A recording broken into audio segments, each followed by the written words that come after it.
The cargo freighter Starwind Hauler drifted silently in the orbit of Miriath 9, a world so cold that even the docking bays of its orbital station radiated frost.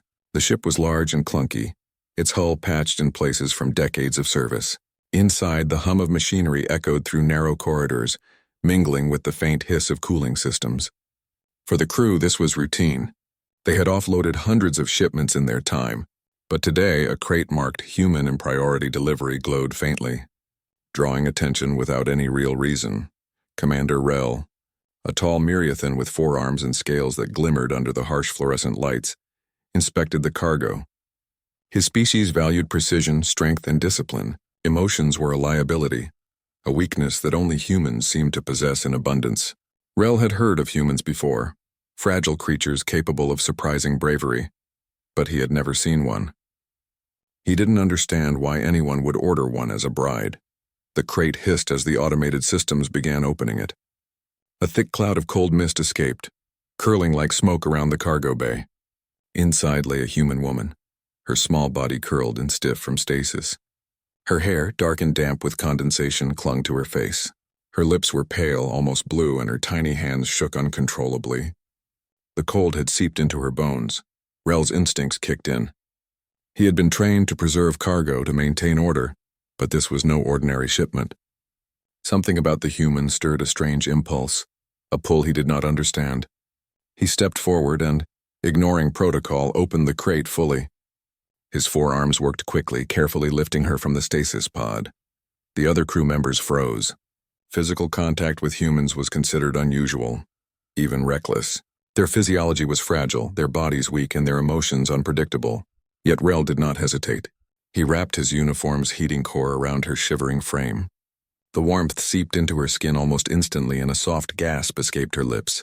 Thank you," she whispered, her voice trembling. Her teeth chattered, and she could barely form words. She stared up at him with wide, frightened eyes, still unsure if she was awake or dreaming. Rel grunted, unused to conversation beyond orders. "Stand," he instructed simply. His eyes scanned the bay. Everything was intact. Nothing was damaged. The rest of the crew watched silently, unsure how to react. The human's body slowly began to relax.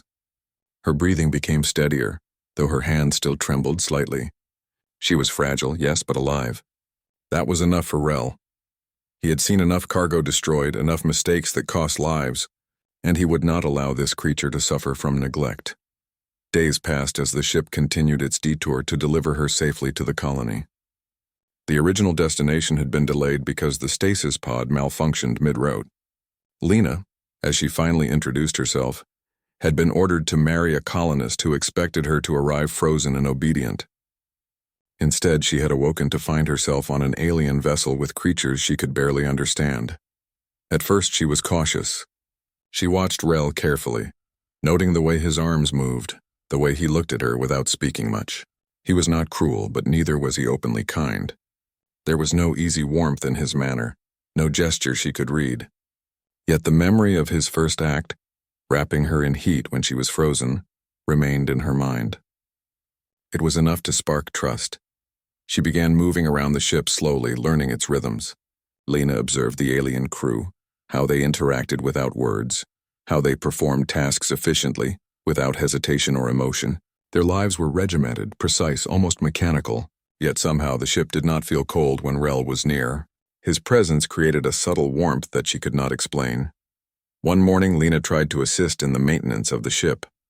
She found a small panel in the cargo bay that required adjustment. Her fingers were nimble, and she had studied the schematics during her long journey in stasis.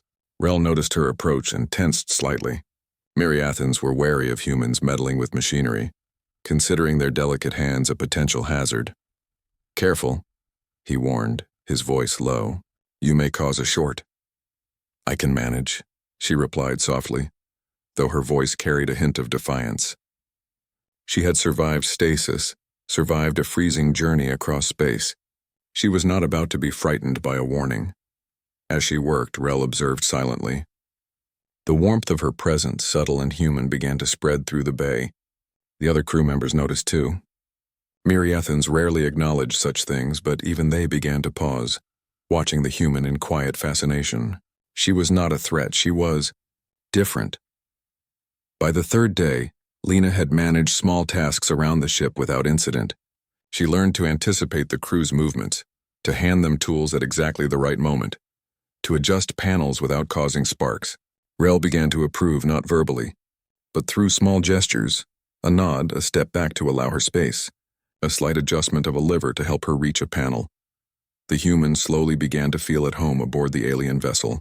The initial fear, the shivering terror of frozen stasis, had begun to fade. She laughed softly to herself at Rel's stiff, confused movements. He did not understand humor, not fully, but he noticed it. He noticed the way her eyes sparkled when she smiled, and he felt something unfamiliar stir within him. Late one night, the ship passed near a belt of frozen asteroids. The navigation system strained to keep the ship on course. Alarms blared and the lights flickered. Lena, still awake, rushed to Rel's side. He was adjusting the power cores to stabilize the engines. His movements were precise but tense, his scales bristling under the stress. "Do you need help?" she asked, her voice steady despite the chaos. He started, then paused. Myriathans did not often ask for assistance. To do so would be admitting weakness, yet he could not ignore the offer. "Yes," he said simply, handing her a tool. Together, they worked to stabilize the ship. Lena's human intuition complemented Rel's precision. She suggested small adjustments that he had not considered. Slowly, the engines roared back to stability, the lights steadied, and the alarms ceased. For the first time, Rel allowed himself to feel a faint sense of relief. "You did well," he muttered, almost reluctantly. Humans were unpredictable, but they were capable of ingenuity. This human in particular had proven herself capable. Lena smiled, brushing a strand of hair from her face. "We make a good team," she said lightly. He frowned, unsure if the words applied to them or to the machinery. Yet even he could not deny the truth. Her presence had changed the dynamics aboard the ship. She had brought warmth, laughter, and adaptability, things the Myriathans rarely exhibited. Over the next few days, Lena continued to integrate herself into life aboard the ship. She learned the routines of the crew, adapted to their ways without losing her own humanity. She asked questions about the stars, about the cold planet below, about the strange customs of her alien companions. Rel, who had once ignored such curiosities, began to answer in small, careful sentences.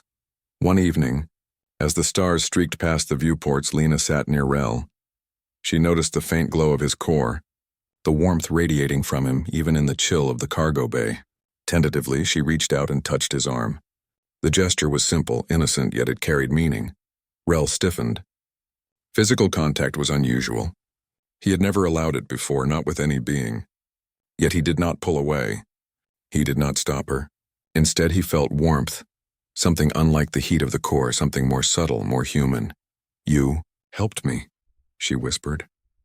"I did not intend to harm you," he replied simply, though the words did not capture the feeling growing inside him. The ship hummed softly around them, carrying two beings from entirely different worlds. One was fragile, human, full of emotion and warmth. The other was disciplined, alien, precise, yet beginning to learn that life could be more than order and efficiency. As the detour continued, Rel began to realize something profound. The human in the cargo box was not merely a passenger. She was a presence that challenged him, that taught him to consider warmth and care as strengths rather than weaknesses. And Lena, in turn, began to see that not all aliens were cold or unfeeling.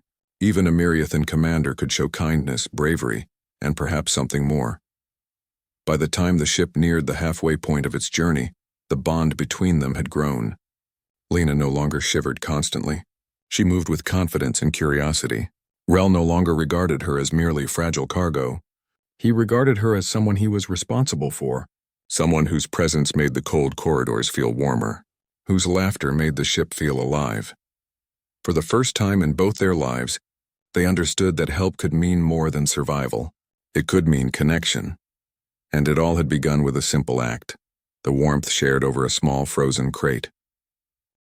The Starwind hauler glided steadily through space, its engines humming a constant rhythm that seemed to settle nerves and thoughts alike. Lena had adapted to life aboard the ship, moving through the corridors with a mix of curiosity and confidence. She learned the patterns of the crew, the timing of the shifts, the way the Myriathans moved with purpose and precision. She had discovered small joys along the way, the way the starfields changed color as the ship adjusted its course, The way the artificial gravity made her feel almost weightless. The small moments when Rel's usual stern expression would soften, just slightly, when she did something unexpected. It was during one of those quiet moments, late in the ship's watch cycle, that Lena noticed a panel flicker in the engine room. Sparks danced along the edge of a conduit, tiny but dangerous. She moved quickly, brushing past Rel, who had been inspecting a separate system. "I can fix it," she said, her voice steady despite the tension in the room. Rel looked at her, his forearms crossing as he studied the situation. Miriathans valued caution above all else, but there was a spark of recognition in his gaze. Lena had proven herself capable. "You may," he said. "Careful with the conduit. It is volatile."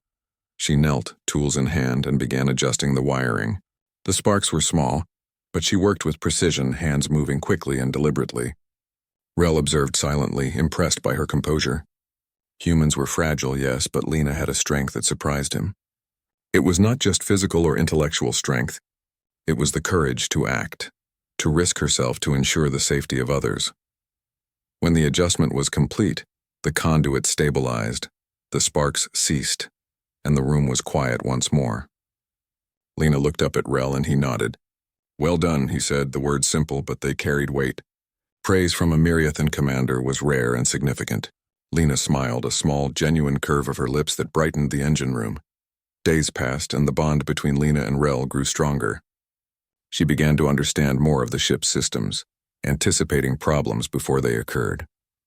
Rel, in turn, began to acknowledge her suggestions, listening carefully when she spoke. The rest of the crew began to watch quietly, as the human's presence subtly changed the dynamics aboard the ship. It was as if her warmth and determination softened the rigid structure of their world, making even small interactions more thoughtful and attentive. One evening, the ship entered the outer rim of a solar storm. The stars around them blurred, colored streaks of light cutting through the darkness. The ship's shields shuddered under the pressure, alarms blaring as energy fluctuated across the hull.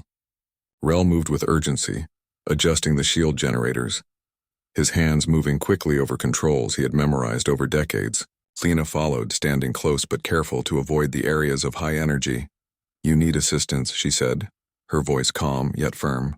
"I can help stabilize the secondary systems." Rel glanced at her, momentarily hesitant. Miriathans did not often accept help. To do so would be a sign of weakness.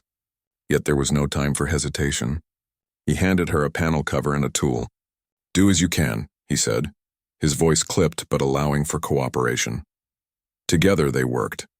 Lena's human intuition guided her hands, quickly identifying small malfunctions that might have gone unnoticed. Rel followed her instructions, precise but adaptable, adjusting systems he might not have considered otherwise. Slowly the alarm subsided, the shield stabilized, and the hum of the engines returned to a steady rhythm. When the storm passed, Lena exhaled, her shoulders relaxing.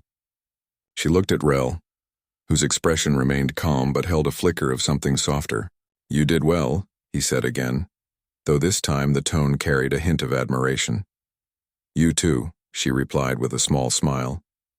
"We make a good team." For the first time, Rel allowed himself to consider her words beyond their literal meaning. The human beside him had become more than cargo. She was someone whose courage, intelligence, and warmth had earned his respect, and perhaps something more. Over the following weeks, Lena continued to learn about the crew and the ship.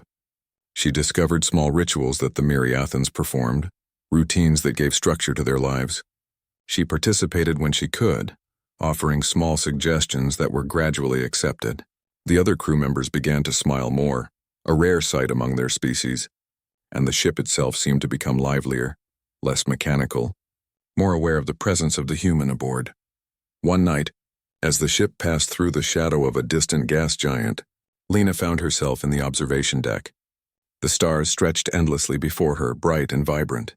She felt a sense of wonder, the kind humans had long cherished when looking at the universe. Rel entered silently, standing behind her, his gaze fixed on the same view.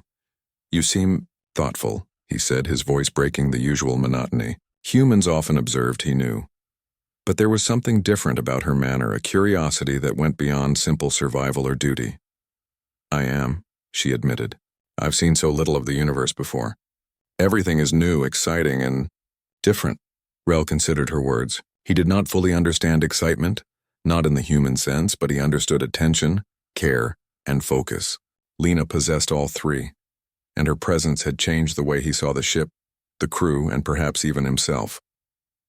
Days later, the ship faced another challenge. A small asteroid field had gone undetected, and the sensors failed to alert them in time. The hull shook violently as the ship grazed several rocks. Panels sparked and alarms screamed across the corridors. Lena ran to Rel's side. "We need to stabilize the navigation grid," she shouted over the noise. Rel moved with precision, but the systems were overloaded. "Secondary manual controls," he said. "I will guide you." Together they worked side by side, hands moving in synchrony. Lena adjusted the controls. Rel monitored the power flow, and the ship slowly regained stability. The crisis passed and silence returned, broken only by their ragged breathing. "You," Rel started, then stopped. His species rarely spoke beyond necessity, yet he felt compelled. "You are remarkable." Lena smiled, her cheeks flushed from exertion. "I think we make a good team," she repeated. The statement was simple, but it carried weight. Both of them understood it. Not just for survival, but for something deeper, a connection born from shared experience, trust, and respect.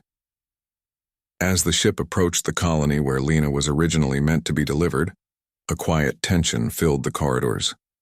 She had a choice: follow through with the arrangement she had no desire for, or stay aboard the ship that had become a new home.